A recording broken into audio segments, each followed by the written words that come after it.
બે ભાઈ વચ્ચે સ્નેહ બહુ. એક દિવસ છે ને એને કીધું કે હવે તો આપણા દીકરા મોટા થયા, આપણે અલગ રહીએ. અલગ રહ્યા થોડોક સમય થયો ને પછી એને એમ કીધું કે આપણે કામ કરીએ, આપણે મિલકતના ભાગ કરી દઈએ, આગળ જતા પ્રોબ્લેમ ન થાય. સબ મિલકતનો વિભાગ કર્યો. કીધું બીજા બધાને બોલાવો નથી, આપણે સમજીને કરી લેશું તો થઈ જશે. કોઈ ગામવાળાને કોઈને પંચને બોલાવવાની જરૂર નથી. બે ભાઈઓ વિભાગ કર્યા, બંને રાજી ખુશીથી થઈ ગયા. પણ 3 દિવસ પછી ગામમાં ખબર પડી કે આ બંને ભાઈઓ તો કોઈને કીધા વગર અલગ થઈ ગયા, મિલકત વેરાવી લીધી. ગામમાં 2-4 જણા તો એમાં હોય જ કે જેનો ધંધો ઈ જ. એક કાકા છે ને 200 બાપા એ ગયા મોટા ભાઈના ઘરે, નાના ભાઈના ઘરે.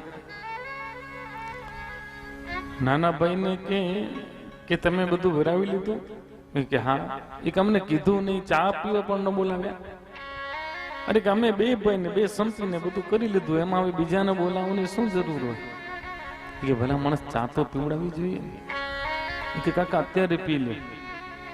ઘરવાળીને કીધું કે ચા પીવડાવ. ચા આપી. પછી એને કીધું કે તમે ભાગ કર્યો એમાં કાચની ખુરશી કોના ભાગે આવી? તો એને કીધું એ તો મોટા ભાઈના ભાગ્ય છે, એ તો અમે નાની વસ્તુમાં બહુ ધ્યાન ના આપ્યું. અરે પણ એ ખોટું થયું. કે કેમ? કે જો તારા બાપુજી હું બહુ ખાસ મિત્ર, અમે એક વખત હરિદ્વાર ગયા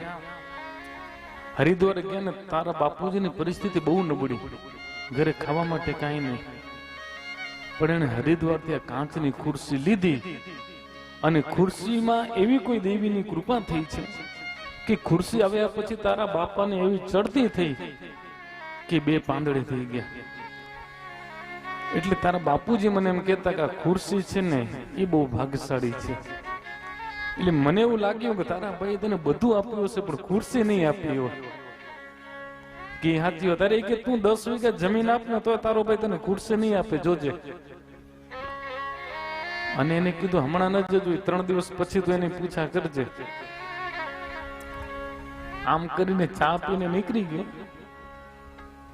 2 દિવસે નહીં, બીજા દિવસે મોટા ભાઈના ઘરે ગયો કે ભલા માણસ ચા પીવાને બોડાવ્યા ને અલગ થઈ ગયા ને ભાગ કરી દીધું. ચા પીવડાવ. ચા પીધી અને કીધું તારા બાપુજીનો બે ખાસ મિત્ર, અમે હરિદ્વાર ગયા, તારા બાપુજીની પરિસ્થિતિ નબળી.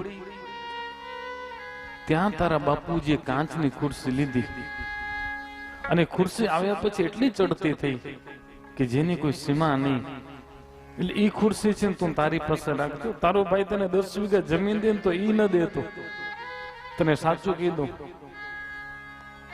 ત્રીજા દિવસે ભાઈ આવ્યો કે ભાઈ બીજું તો કઈ નહીં, મને આ કાચની ખુરશી જોઈએ. એ કે એ નહીં દેવું. એટલે કે 10 વીઘા જમીન આપવું, એ કે 10 આપે કે 20 આપે, પણ કાચની ખુરશી નહીં દઉં. અને 2 વચ્ચે થઈ મગજ મારી અને ત્રીજા દિવસે તો કોર્ટના કેસ ચાલુ થઈ ગયા. લેવો વિચાર કરો, શાંતિ થતી પણ જગતે લેવા ન દીધી. હું 2 ભાઈને તો રહેવું હતું સંપીને, પણ જગતના લોકો છે ને એને આ બહુ ખટકે. એટલે મારા ભાઈ બહેન એટલે કે એક સાવધાન રહેજો